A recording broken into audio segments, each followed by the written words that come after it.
बिस्मिल्लाहिर्रहमानिर्रहीम। अस्सलाम वालेकुम नाज़रीन, आप देख रहे हैं 92@8 विद सादिया अफसाल। नाज़रीन, एक तरफ साबिक वज़ीर आज़म नवाज शरीफ साहब की जब से ज़मानत हुई है 6 हफ्ते का उन्हें टाइम दिया गया है इलाज कराने के लिए। आज शरीफ मेडिकल कॉम्प्लेक्स उनको ले जाया गया जहाँ पर उनके कुछ टेस्ट भी हुए, चेकअप हुआ। अब PMLN के ज़राए यही बताते हैं कि 6 हफ्ते में आया ये इलाज मुमकिन हो पाएगा, मुकम्मल होगा या नहीं होगा, ये डॉक्टर्स बताएंगे। मज़ीद वक्त लगेगा इस चीज़ का तयन करने के लिए। दूसरी तरफ इससे न सिर्फ हुकूमत में कुछ बैठे वज़रा की तरफ से, मिसाल के तौर पे शेख रशीद साहब ने जब NRO डील या ढील की तरफ इशारा किया और इसका क्रेडिट वो शहबाज शरीफ साहब को देते दिखाई दिए, वहीं पर ट्रेन मार्च जो चल रहा था पाकिस्तान पीपल्स पार्टी का, उसमें हमने देखा है कि कल पीपल्स पार्टी के चेयरमैन बिलावल भुट्टो जरदारी साहब ने भी इशारों कनायों में NRO का जिक्र किया है। अब जब वो जेल में उनसे मुलाकात करने गए थे तो उन्होंने नज़रियाती करार दिया था, लेकिन कल उनको शायद ये शुबा गुजर रहा है कि कोई NRO हुआ है। ये तमाम तर चीज़ें हैं। दूसरी तरफ अगर देखें कि एक तरफ तो कल वज़ीर आज़म इमरान खान गुर्बत मिटाओ प्रोग्राम जो है वो उसका ऐलान कर रहे थे, लेकिन साथ ही साथ जो इस वक्त इकॉनमी की सूरत हाल है, असद उमर साहब का एक वो बयान जिसकी बाद में उन्होंने तरदीद कर दी थी कि अभी तो महंगाई बढ़ेगी और आवाम की चीखें निकलेंगी, तो आवाम की चीखें असल में सुनाई दी जाने लगी हैं। सो इस हवाले से क्या चीज़ें हैं, गर्मियाँ जैसे जैसे अब बढ़ रही हैं वैसे वैसे हुकूमत की तरफ से रिलीफ तो नहीं नज़र आ रहा आवाम के लिए, लेकिन आवाम की मुश्किलात में ज़रूर इजाफा हो रहा है। इन तमाम चीज़ों के हवाले से हम बात करेंगे। आज बहुत अरसे के बाद हमें ज्वाइन करें एक्सक्लूसिव डिस्कशन के लिए पाकिस्तान पीपल्स पार्टी के सीनियर रहनुमा बैरिस्टर एतजाज़ एहसन साहब। बहुत बहुत शुक्रिया आपकी तशरीफ़ आवरी का। बहुत अरसे से एक तो आप मंजर से गायब थे, वो कहते हैं ना पर्दा स्क्रीन से गायब थे, तो बड़ी अफवाहें आपके हवाले से गर्दिश करने लगी कि कहीं नाराज तो नहीं हो गए पीपल्स पार्टी से, ट्रेन मार्च में नजर नहीं आए। तो पहले तो बता दें थे कहाँ आप?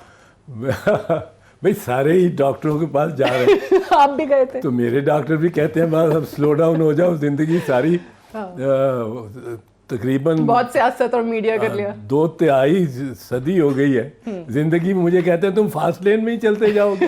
अच्छा, फास्ट लेन में जरा स्लो लेन में आ जाओ। और मारें खाई हैं, डंडे खाए हैं, जेलें काटी हैं, जुलूस निकाले हैं, अदालतों में पेश हुए हैं, अदालतों के जुलूस निकाले हैं, बड़ा कुछ किया। तो मुझे ज़रा स्लो डाउन। तो आपके डॉक्टर्स पाकिस्तान में या आपके भी कोई डॉक्टर लॉरेंस हैं? पाकिस्तान में बड़े अच्छे डॉक्टर हैं। तो मैं रिलैक्स कर रहा हूँ। लाल कबूतर देखी फिल्म, ओ अच्छा, तबाह कौन है। चले फारिग वक्त में आपने यानी लाल कबूतर मूवी देखी।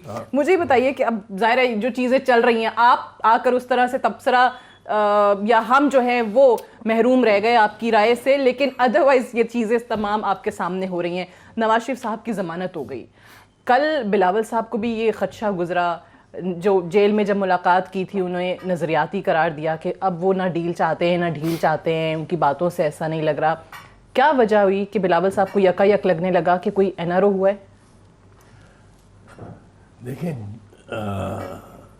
कोट लखपत जेल की के सेल से वो अपने जाती उम्रा पहुंच जाएं और जाती उम्रा से अपने ही शरीफ मेडिकल सेंटर में पहुंच जाएं, तो कुछ दाल में तो काला नज़र आता है ना, लगता है।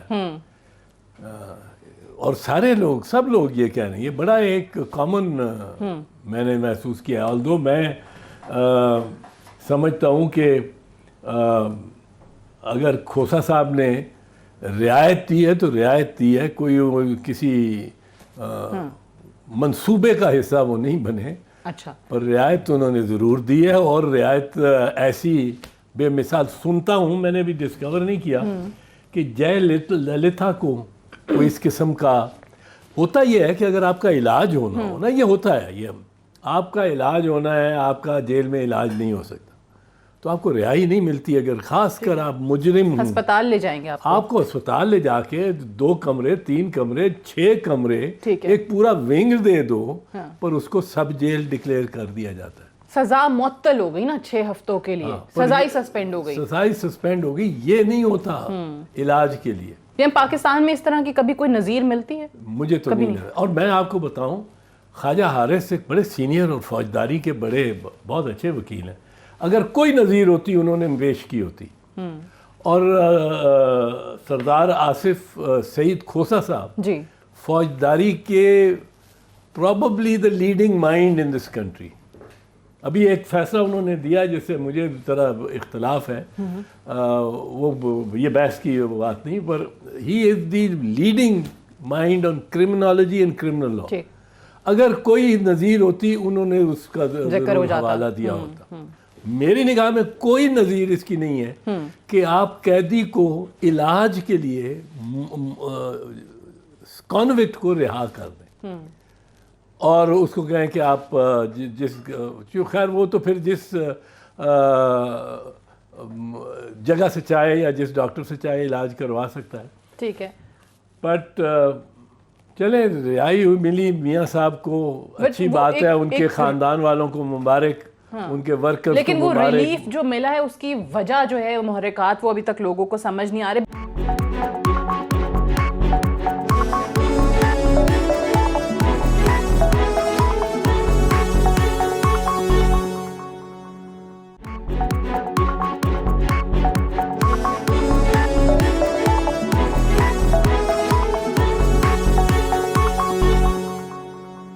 बिलावल साहब के जिस सॉर्ट का हम जिक्र कर रहे हैं, जो उन्होंने कल कहा था कि उनको भी शायद एनआरओ जो है वो उसकी कहीं से बू आ रही है, हुकूमत के अपने अंदर बैठे लोग, शेख रशीद साहब जो हैं वो ये बात कर रहे हैं। शेख रशीद साहब का तो क्योंकि वफाकी वजीर हैं, काबीना का हिस्सा है, हुकूमत का हिस्सा है, उनका ये बयान कि कुछ हुआ है और शहबाज शरीफ साहब जो है वो मास्टरमाइंड है इस चीज़ का, ये तो खुद हुकूमत के खिलाफ एक चार्जशीट हो जाती है।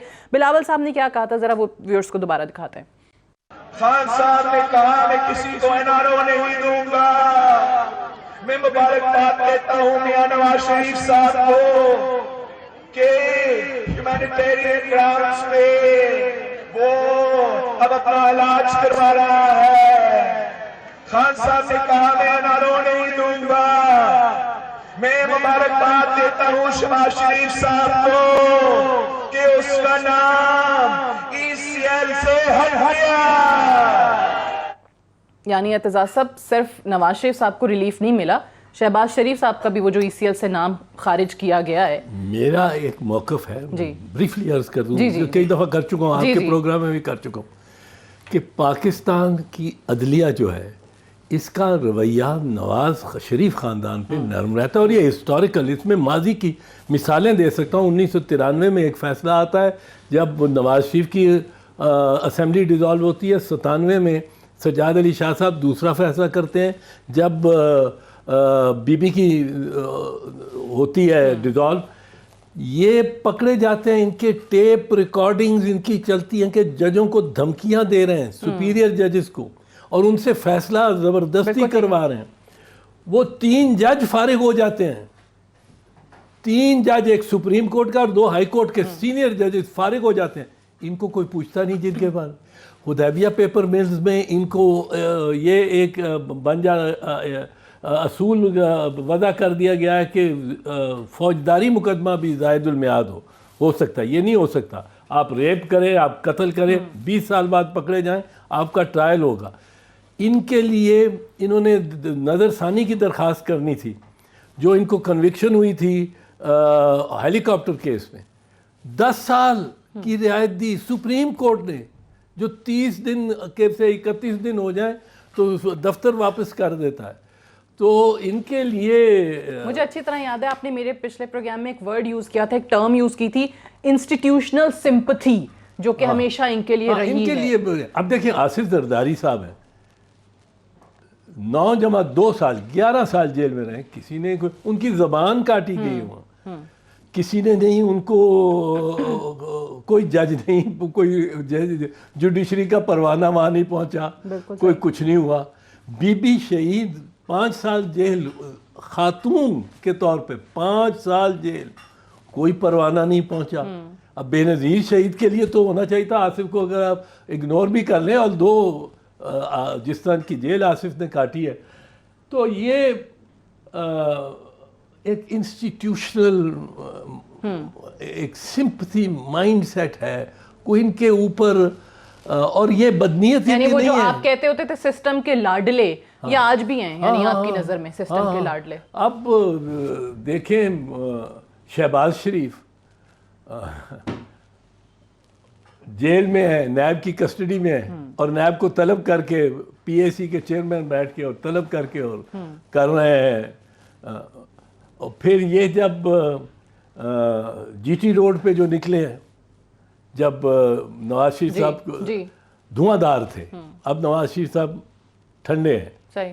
जब धुआंधार थे तो नवाज शरीफ साहब ने क्या कुछ नहीं अदलिया को कहा, ये 5 जज, ये 5 लोग, ये 5 आदमी, इनको तो एक आज़ादी है जो मैं नहीं समझता किसी और को तो इतनी है। ये चीजें कैसे इनके लिए ठीक कैसे हो जाती हैं, सजाओं के बाद भी, जेल भेजे जाने के बाद भी?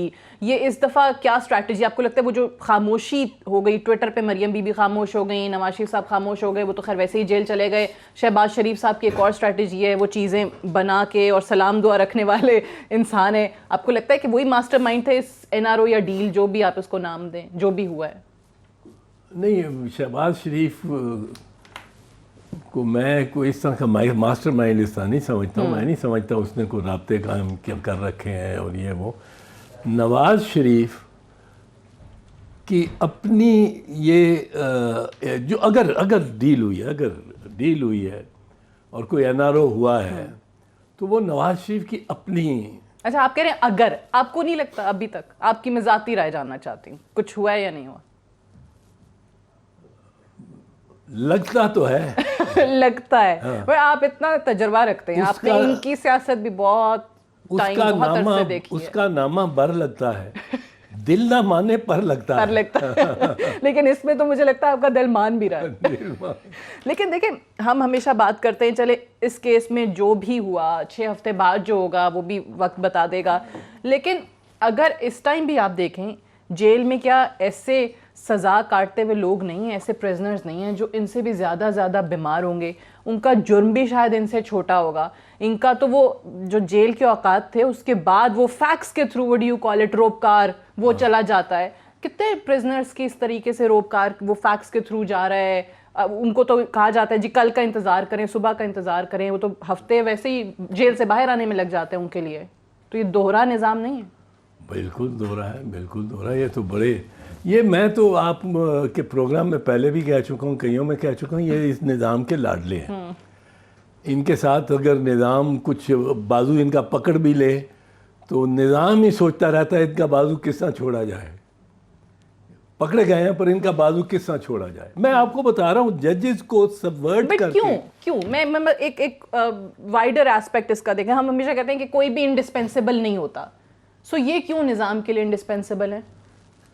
निज़ाम के लिए इंडिस्पेंसिबल है या इनका देखें, इनकी जो इनका इमेज है ना, वो ये है कि ये लॉरिये, मिडिल क्लास के बिजनेसमैन, मेहनत करके और बड़े ऊपर पहुँचे, और इनमें बड़ी इनकसारी है, बड़े आजिज़ लोग हैं और आजिज़ी है, जो कि आपको शहबाज में बिल्कुल नहीं नज़र आती। मियाँ साहब में आती है। मियाँ साहब उनका डेसिबल लेवल ही लो होता है। इनका इमेज कुछ इस तरह से बन गया है कि पप्पू यार तंग न कर, तुझे रिहा कर देंगे, तुझे तेरा ख्याल रखेंगे।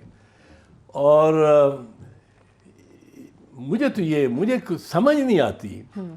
मैं आपको बता रहा हूँ कि जजेस 3 अपनी वो उन्हीं टेप्स पे, इधर से मियाँ साहब का बंदा बोल रहा है, उधर से जज बोल रहा है, फैसला आ रहा है, उसके मुताबिक जज फारिग। बिल्कुल। मियाँ साहब को कोई नहीं पूछता। सुप्रीम कोर्ट पे हमला कराते हैं। 5 जजेस इंक्लूडिंग द चीफ जस्टिस कुर्सियां पीछे गिरा के भागते हैं। इनको कोई नहीं पूछता। तो ये हुकूमत बेबस है क्या इस मामले में अभी तक? अगर वाकई ये चीज़ हो रही, मतलब वज़ीर आज़म इमरान खान ने कितनी दफ़ा कहा कि कोई कान खोल के सुन लो, कोई एनआरओ नहीं मिलेगा, कोई डील नहीं होगी, किसी को कोई इजाज़त नहीं होगी कि कहीं से भी किसी किस्म की ढील मांगे। तो फिर इमरान खान साहब बतौर वज़ीर आज़म और उनकी हुकूमत बेबस है इस मामले में? सादिया, मैं तो कह रहा हूँ 1993 से रियासत बेबस है। ये सिर्फ एक हुकूमत नहीं, रियासत बेबस है इनके मामले में। किसी के साथ, अब मैं फिर रिपीट नहीं करना चाहता हूँ, आसिफ के साथ इनके साथ को कंपैरिजन कर लें।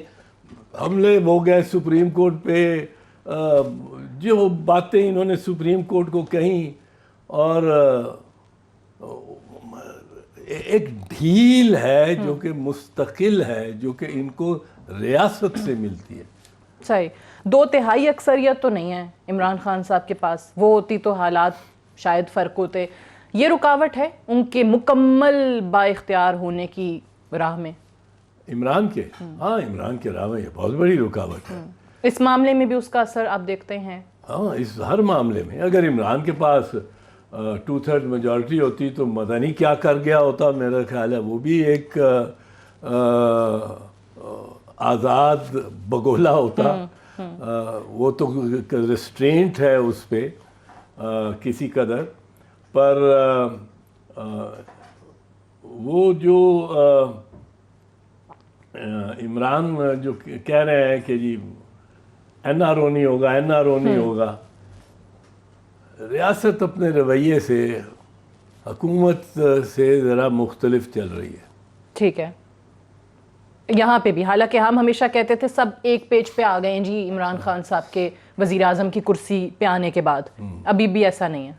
नहीं, ऐसा लगता नहीं है। ऐसा लगता नहीं है। तो वज़ीर आज़म वैसे बहुत कोऑर्डिनेशन है रियासत की। रियासत से मुराद मैं ले रहा हूँ इस्टेब्लिशमेंट, मिलिटेब्लिशमेंट, कोऑर्डिनेशन है, बट बहुत सारे मामलों पे एक पेज नहीं आप उसको करार दे सकते। सो नोइंग हिज नेचर, या जो इमरान खान साहब को बहुत पुराना जानते हैं, वो क्रिकेट के ज़माने से या पहले, आपको लगता है कि वो without being on the same page ज़्यादा टाइम तक सरवाइव कर सकेंगे? आई थिंक वो इमरान के लिए बड़ा मुश्किल होगा। उसको अपने ऊपर पाबंदियां और बंदिशें वो बर्दाश्त नहीं कर सकेगा मेरे ख्याल में। वो मेरे ख्याल में वो बहुत जल्द नहीं तो बिल आखिर वो उसका सब्र का पैमाना जो है ना, लबरेज हो जाएगा। हाँ, लबरेज हो जाएगा। ओके, चलें, ये क्योंकि आपकी बातें, या मैं तो बहुत सारे लोग सियासत में प्रेडिक्शंस करते हैं, लेकिन आपके एनालिसिस जो हैं वो आज तक वैसे हमने अपने प्रोग्राम में जितने भी दिखाए और सुनाए उससे ही निकले। मैं एक ब्रेक ले लूँ, ब्रेक से वापस आते हैं। एतजाज़ एहसन साहब हमारे साथ मौजूद हैं। ट्रेन मार्च में क्यों नहीं थे, पर्दे से क्यों गायब थे, वो तो एतजाज़ साहब ने बता दिया, लेकिन ट्रेन मार्च जो ख़त्म हुआ है बिलावल साहब का, उसका मकसद क्या था? वो आखिर किसके ख़िलाफ़ था? जगह जगह मुख्तलिफ स्टेशन पे रुकते वज़ीर आज़म इमरान खान पे और PTI की हुकूमत पर तनकीद करते दिखाई दिए। इस पे बात करते हैं एक वक्फे के बाद।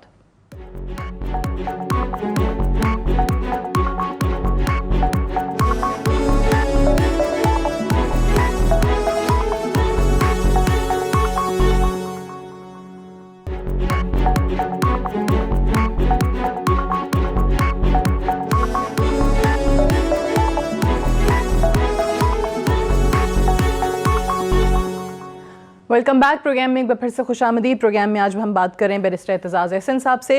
एतजाज़ साहब, ये फरमाइएगा कि कल जो बिलावल साहब ने ट्रेन मार्च के दौरान कहा कि जो हमने शॉर्ट भी सुना है, NRO के हवाले से बात की, 11 मार्च को उनका बयानिया नवाज शरीफ साहब के हवाले से बिल्कुल ही मुख्तलिफ था, जब उन्होंने कहा कि वो नज़रियाती बन गए हैं, मुलाकात हुई है, वो अपने नज़रिए के तहत अब जिद्दोजहद आगे बढ़ाना चाहते हैं, वो ना डील करेंगे ना NRO करेंगे। तो ये यकायक बयानिया उनका तब्दील कैसे हुआ? नज़रियाती क्यों लगने लगे? पहले वाला स्टेटमेंट उनका था कि वो तो कभी कभी नज़र आती हैं, अब नज़रियाती कहने लगे। आपकी नज़र में भी बिलावल साहब सही समझ रहे हैं नवाज शरीफ साहब को?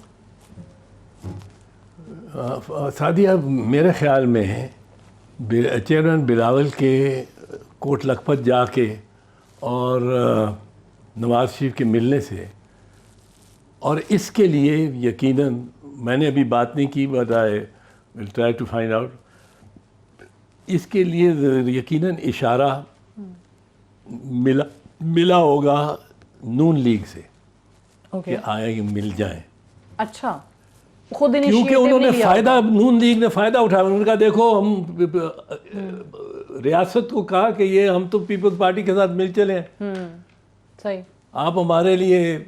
इसका एक बड़ा अहम वाक़या मेरे साथ पेश हो चुका है। अच्छा।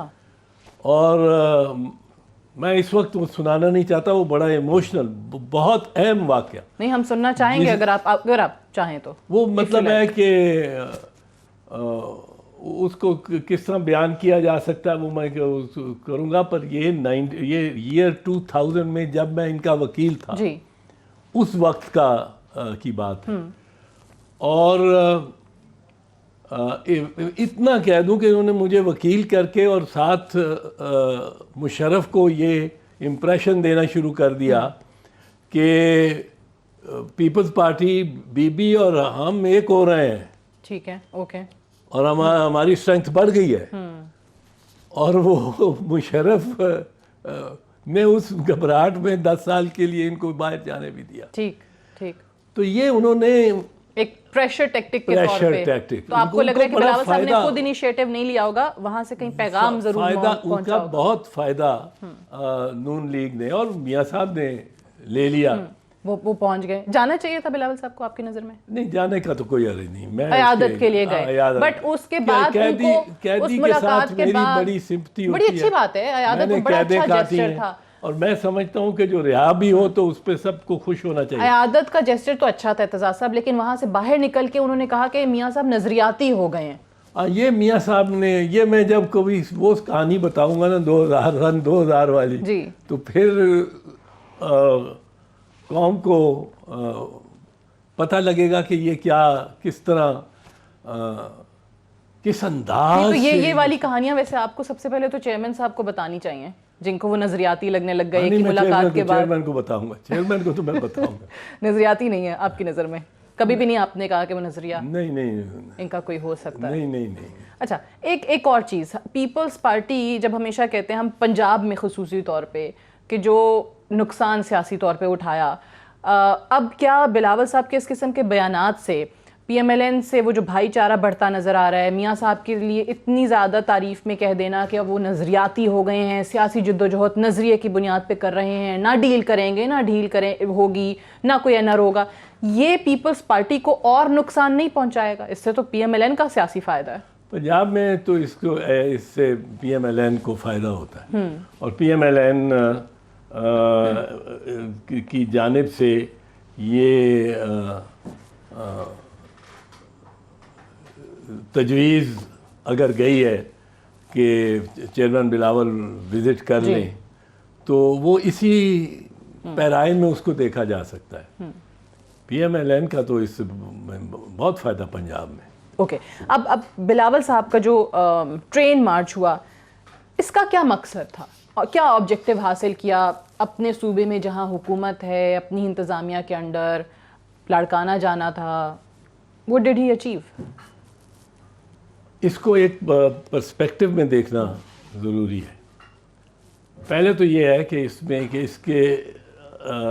इस ट्रेन मार्च से ट्रेन मार्चेस ने ख़त्म नहीं हो जाना, और मंसूबा बन रहा है, प्लानिंग हो रही है कि ट्रेन मार्च कराची से पेशावर तक भी करें बिलावल साहब, चेयरमैन बिलावल। अच्छा। और लाहौर से फैसलाबाद, लायलपुर भी करें। अब जब अगर आपने ट्रेन मार्च अगर करनी है, और मैं ये समझता हूँ कि ये इस पे पीपल्स पार्टी ने बड़ी सीरियसली सोच रखा है कि we will have to go into a movement mode, तो फिर आप ये इसका आगाज़ वहाँ से करते हैं जहाँ आपकी स्ट्रॉन्गेस्ट पोजीशन हो। ठीक है। कोई पार्टी अगर खैबर पख्तूनख्वा में कमज़ोर है और वहाँ से वो ट्रेन मार्च शुरू करे कराची की तरफ, शुरू होने से पहले ही नाकाम हो जाएगी। वो शुरू होने से पहले ही नाकाम हो जाएगी। बट इस मूवमेंट का मकसद समझा दीजिए, वो हासिल क्या करना चाह रहे हैं? इलेक्शन ईयर भी नहीं है, इलेक्शन कैंपेन भी नहीं हो रही है, तो पूरे मुल्क में ट्रेन मार्चेस का क्या फ़ायदा है? ट्रेन मार्चेस का फ़ायदा जो बुनियादी तौर पे ये है कि इनमें जो इश्यूज़ को उजागर किया जाना है, महंगाई का इशू, ये जो बैड गवर्नेंस का इशू, ये इन मामलात को ज़रा एक्सपोज करने का। पॉलिटिक्स में बट ये काम तो वो पार्लियामान में भी कर सकते हैं, पार्लियामान में भी उनकी पार्लियामान तकारीर हुई है इस में पे। बड़ा छोटा सा पार्लियामान एक समुद्र, एक स्विमिंग पूल है ठीक है। और ट्रेन कराची से पेशावर तक एक समुंदर है। चले, वो उनकी अपनी स्ट्रैटेजी है बिल्कुल। अगर अवामी इशूज़ पे करो और महंगाई वाकई एक जेन्युइन इशू बना हुआ है तो अच्छी बात है, वो कर रहे हैं। लेकिन जाली अकाउंट्स केस की जब बात आती है तो उस पर वो पीटीआई की हुकूमत पर तनकीद क्यों करते हैं, जबकि ये केसेस जाली अकाउंट्स केस की अगर मैं डिटेल्स भी आज देख रही थी कि ये तो वो केसेस हैं जो नवाज शरीफ के दौरे हुकूमत में हुए। जाली अकाउंट का सिलसिला 2010 से शुरू हुआ, 15 में तहकीकात शुरू होती हैं इसकी, फिर 2017 में पता चलता है कि 29 जाली अकाउंट सामने आ गए। 2017 में 15 में हुकूमत थी नवाज लीग की, फिर 29 जून 2018 को सुप्रीम कोर्ट नोटिस लेता है, निगरान सेटअप था, उस वक्त तक इलेक्शन ही नहीं हुए थे, पीटीआई मार्जे वजूद में ही नहीं उनकी हुकूमत आई थी। वो तनकीद करते हैं पीटीआई की हुकूमत पे। पीटीआई के पास तो मैं इसमें ये समझता हूँ कि चेयरमैन बिलावल को भी एहसास होगा या होना ये तो चाहिए कि पीटीआई के हाथ में, हुकूमत के हाथ में इस तरह कुछ नहीं है। अब आप देखें जो नवाज शरीफ के ख़िलाफ़ मुकदमात हैं वो सारे नवाज शरीफ की हुकूमत, अपनी हुकूमत के दौरान हुए हैं। बिल्कुल ठीक है। या वो खुद वज़ीर आज़म थे या शायद खाकान अब्बासी वज़ीर आज़म था और वो अमलन वज़ीर आज़म थे, और उनकी गिरफ्तारी के और ये सब, ये भी वो मतलब है केसेस उसी वक्त के शुरू हुए हैं जिस वक्त उनकी हुकूमत थी। और हमारे खिलाफ जो केसेस हैं वो उस वक्त शुरू हुए हैं जब नवाज शरीफ की हुकूमत थी। बिल्कुल सही है। मैं यही तो कह रही हूँ कि ये भी वो तबके हैं, ये जाली अकाउंट्स केस जो बहुत, जिस पे जरदारी साहब को भी एतराज़ है, बिलावल साहब को भी है। वो एक तो केस मुंतकिल करने वाली बात है पिंडी पे, उनको एतराज़ है, बट वो कहते हैं कि ये हमें डरा नहीं सकते। यानी वो तनकीद करते हैं जैसे पीटीआई ने बनाए, ये तो तहकीकात चल रही हैं, केसेस बने नून लीग के दौर में। नहीं है, ये आप बजा फरमा रही हैं। और इनमें इनिशिएटिव मेरे ख्याल में ले नैब भी रहा है। अब नैब किसके ईमा पे कर रहा है, खुद कर रहा है, वो आई डोंट नो, पर नैब इनिशिएटिव नैब का है। और नैब ने का जो इस वक्त नैब के चेयरमैन हैं वो मैंने उनको जो देखा है उनके सारे फैसलों के एज जज सुप्रीम कोर्ट से मैं इत्तेफाक नहीं करता हूँ। मुझे एक दो उनके फैसलों से, बड़े फैसलों से पे इख्तलाफ है। लेकिन वो बड़ा जस्टिस जावेद इकबाल बड़ा मेहनती आदमी है, और उनके फैसले ही अगर देखें, वो गलत भी फैसला आया है तो उसमें मेहनत इतनी हुई हुई है। बड़ा मेहनती आदमी है और मुताले का और लिखने का उनमें अनथक कैपेसिटी है। और अब अपॉइंट तो उनको पीपल्स पार्टी और नून लीग नहीं किया है। बिल्कुल सही। तरमीम की बातें चल रही हैं कानून में। लेकिन ये फैसला जो खास सुप्रीम कोर्ट का फैसला है कि कराची के केस पिंडी में आ जाए, ये इस पे जायज़ एतराज़ है। सही है। वो तो चेयरमैन बिलावल को, पीपल्स पार्टी को और हमको सबको ये बिल्कुल जायज़ एतराज़ है कि अब भी कहते हैं कि जी लॉन्ग मार्च चूँकि वहाँ आपने दिखा दिया बड़ा इतना, तो आपका तो असर इतना है कि आपके असर के बाहर होना चाहिए ट्रायल।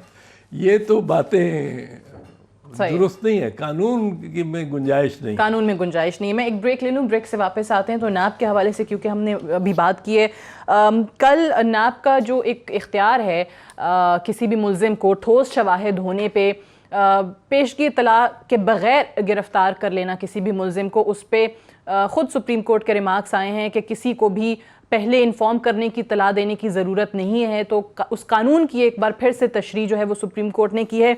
और आज ही एक और ये जो केस है जनरल रिटायर्ड जाहिद अली अकबर का, जो कि चेयरमैन वापडा थे, इनके खिलाफ करप्शन और बदउनवानी का जुर्म साबित हुआ था और इनसे प्ली बारगेन के अंदर जो है वो इजाफी रकम वसूल की गई थी, जिसके खिलाफ वो सुप्रीम कोर्ट गए थे। अब इसमें भी जो रिमार्क्स आए हैं जस्टिस अजमत सईद साहब के, तो वो नाब से उन्होंने प्ली बारगेन केस के हवाले से कि इसमें क्या कानून है, किस तरीके से ये मामला चलता है, चेयरमैन नाब के पास ये इख्तियार है, तफसील जो है वो तलब की है। बहुत सारे लोगों का मानना है कि इस कानून को ख़त्म हो जाना चाहिए। बैरिस्टर एतजाज़ एहसन साहब की क्या राय है, एक वक्फे के बाद आपको बताते हैं।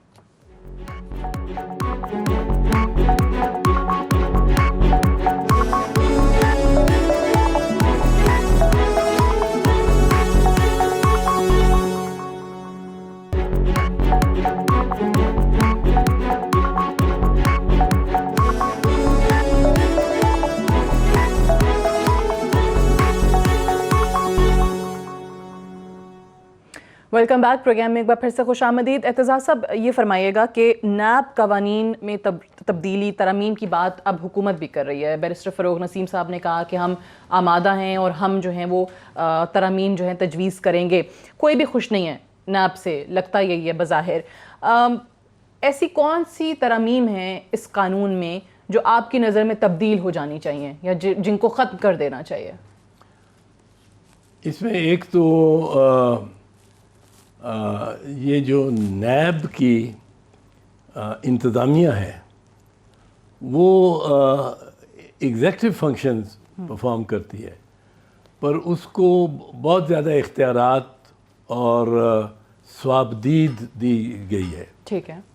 गिरफ्तारी के सिलसिले में उन मुल्ज़म के रिमांड के 90 दिन के लिए उसका रिमांड। तो होता ये है कि नैब एविडेंस कलेक्शन में तो बड़ी महारत दिखा देती है। एविडेंस कलेक्ट किस तरह होता है? आप फौजदारी ज़ाब्ता फौजदारी के तहत, क्रिमिनल प्रोसीजर कोड के तहत पुलिस 15 दिन मुल्ज़म को अपनी तहवील में रख सकती है, उसमें उसने तफ्तीश करनी। यहाँ 90 दिन है। अब 90 दिन आप उसको कैद तन्हाई में भी रखते हैं, उसको एक सेल में भी रखते हैं, मिलने भी किसी को नहीं देते, और उसको इंटेरोगेट करके वो आखिर में कहता है अपने मेरे भाई को बुलाओ। भाई को कहता है तिजोरी की चाबियां जो है ना वो वहाँ उस अलमारी के 10वें खाने में और नीचे वहाँ रखी हुई हैं फर्श के नीचे, तो वो निकालो और इनको कुछ दे दो। हाँ, सब कुछ दे दो। तो ये एक कानून ही ऐसा बनाया गया है कि जिस पे प्रेशर मुल्ज़म पे बहुत ज़्यादा आ जाता है। और नैब वाले जो कहते हैं कि हमने इतने पैसे रिकवर किए हैं, या वो ये कहते हैं कि हमने इतनी कन्विक्शंस करवा ली हैं, हतमी फैसले, वो प्ली बार्गेन्स होती हैं। एग्जैक्टली कि वो कन्विक्शंस अगर सजाओं की हद तक अगर आप बात करें तो वो तो हमें नज़र नहीं आते, क्योंकि वहाँ पे तो इनके वकला, इनके प्रोसिक्यूटर्स जुर्माने करा के आ जाते हैं। अदरवाइज़ हम सुनते हैं शवाहिद थे, गिरफ्तारी हो गई, हाई कोर्ट्स में जाते हैं, वहाँ पे शवाहिद नहीं दे सकते। दूसरी तरफ वो रिकवरी वाला सिलसिला वो भी अभी इन केसेस में नज़र नहीं आ रहा फ़िलहाल, जितने बड़े बड़े केसेस इनके पास हैं। सो ये प्ली बार्गेन वाला कानून एक ज़माने में तो इफेक्टिव होता था, अगर अब नहीं है तो आपको लगता है कि इसको ख़त्म हो जाना चाहिए? प्ली बार्गेन के बारे में मैं ये अर्ज़ करूं कि प्ली बार्गेन सारी दुनिया, डेवलप दुनिया में है, और इसका मकसद ये होता है, बुनियादी मकसद ये होता है कि अदालतों पे जो दबाव है पेंडेंसी का, कि इतने ज़ेरे इल्तवा मुकदमा था, इतने लाख, वो उनमें बहुत कमी आ जाती है। ठीक। वो इट्स अल्टरनेटिव डिस्प्यूट रेजोल्यूशन कि एक मुतबादल तरीका है केस के फैसला कौन होने का, और उसमें सारी दुनिया में है और हर किस्म के जुर्म के लिए। यहाँ प्रॉब्लम ये है कि यहाँ नैब को रकम जमा कर वसूल करने के लिए प्ली बार्गेन को इस्तेमाल करना पड़ रहा है, और वो करते हैं क्योंकि उसमें उनका भी शेयर होता है। तो वो बड़ी खुशी से, अगर वो कहते हैं कि जी 10 अरब हमने रिकवर कर लिया, वो 10 अरब में से कुछ तो उनका भी गया। ये फॉर रिकवरी ऑफ एसेट्स नहीं होना चाहिए, इसका मकसद ये नहीं होना चाहिए। ठीक। हाँ, हो तो अच्छी बात है, रिकवरी एसेट्स की हो तो अच्छी बात है, पर ये मकसद होना चाहिए कि जो मामला सेटल हो सके वो अदालत में ना जाए, बाहर सेटल हो जाए। और ये दुनिया में तकरीबन हर किस्म के केस में सज़ा रिड्यूस हो जाती है। मर्डर केसेस में भी सज़ा आप प्ली बारगेन कर लो तो आपको मौत की जगह 10 साल या 15 साल सज़ा हो जाएगी, सही। कम हो जाएगी। सही। अच्छा, लास्टली टुवर्ड्स द एंड मैं चाहूँगी कि हम जो पहले जहाँ आपने जिक्र किया था बीच में, हुकूमत के लिए इस वक्त गवर्नेंस, उनकी डिलीवरी, परफॉर्मेंस इश्यूज़ पे कितना बड़ा चैलेंज है इस वक्त, और वाकई आपको लग रहा है कि वो उस तरफ जा रहे हैं? गोल अचीव करना तो मैं नहीं कहूँगी, एटलीस्ट डायरेक्शन सेट होती नज़र आ रही है आपको? 2-3 चीज़ें बहुत सिग्नेचर बन गई हैं इमरान खान साहब की हुकूमत की। एक तो वो जो बस मेट्रो बस है पेशावर की, वो BRT वो इनके गले में एक बन ही नहीं पा रही। घंटी उसका इफ्तिताह ही नहीं हो पा एल्बर्ट्रॉस बन गई है, और उसका इनको करना चाहिए। सब काम छोड़ के 6 महीने के अंदर उसको बाकायदा पूरी तरह ठीक ठाक चला देना चाहिए। दूसरा, और मेरा इसमें कोई ज़ाती मखासमत नहीं है उस शख्स से, वो गालबन बड़ा शरीफ और अच्छे आदमी है, पर दूसरा है उस्मान बुज़दार। अब इस चॉइस पे खान साहब अड़े हुए हैं। अब पंजाब को मतलब चलाने के लिए को मुस्तफा खालिद चाहिए, बट सर इसमें एनर्जेटिक पर्सन। बट इसमें ये भी हो सकता है ना कि एक लीडर जो है उसके दिमाग में होता है कि भाई मेरी टीम थी, if you can't even deliver, तो उसको चेंज करना लीडर के लिए वो बायसे शर्मिंदगी हो जाता है कि आप अपना फेलियर, क्या आपने अपॉइंट ही एक गलत आदमी को किया, वो एक्सेप्ट कर रहे हैं। ऐसा तो नहीं है इस केस के अंदर? क्या वो हटा ही नहीं पा रहे हैं, रिप्लेस नहीं कर पा रहे हैं बुज़दार साहब को? हो सकता है, that is Imran thinks that कि मेरी सुबकी होगी अगर मैं, but it is getting too late and it is Punjab जितना बड़ा सूबा, इसमें एक बिजली की तरह फ्लीट फुटेज नहीं है। द चीफ मिनिस्टर को ऐसा होना चाहिए जो नाश्ता डेरा गाजी खान में करे, लायलपुर में जाके तो खाना खाए। थे ना शहबाज शरीफ साहब, वो बूट्स पहन के और वो काउबॉय हैट, वो भी तो काफी तेज थे। वो बिजली की रफ्तार तो उनकी भी थी। नहीं, उनकी तेज थी, काफी थी, लेकिन वो उनका तो ब्लफ कॉल हो गया बहुत ज्यादा। वो ये ऑरेंज ट्रेन और सर, लेकिन ये इकोनॉमी वाला जो मसला है, ये असद उमर साहब जो हैं, जिनको पता था कि he is going to be the finance minister, आपको वैसे इसहाक डार साहब, आपके फेवरेट डार साहब और असद उमर साहब में क्या फ़र्क, क्या नज़र आ रहा है? मैं आपको जिस तरह मैंने कहा ना, इनका सिग्नेचर एक पेशावर की बस, दूसरा उस्मान बुज़दार, तीसरा मईशत और कीमतें। ये लोग बर्बाद हो गए। गैस बिल ही जो है, अब प्राइम मिनिस्टर कहता है कि रिफंड करो, और गैस कंपनीज रिफंड नहीं करती। ही शुड फायर द अभी मैनेजमेंट पहली 2 MDs को फायर किया है। वो स्केपगोट बना रहे हैं ना आप, स्केपगोट बना रहे हैं। 2 और को फायर करें, 2 स्केपगोट्स बने, कुछ बने। ये तो शमशीर बकफ होने का काम है, इस तरह नहीं काम चलेगा।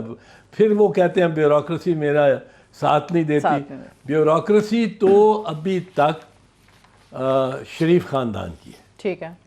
ब्यूरोक्रेसी उन्होंने प्रमोट किया जिस ASI को वो SSP लगा हुआ है। सही, तो उनसे ज़्यादा उम्मीद ना रखें। हाँ। इन चीज़ों पे आप जो जिन फ्रंट्स का जिक्र करें, उन पे डिलीवर करने का इस वक्त जो है वो बहुत बड़ा चैलेंज है PTI के लिए। बहुत बहुत शुक्रिया, आपने प्रोग्राम के लिए वक्त निकाला। एतजाज़ अहसन साहब आज प्रोग्राम में हमारे साथ मौजूद थे। That's all for tonight. इजाज़त दीजिए, खुदा हाफिज़।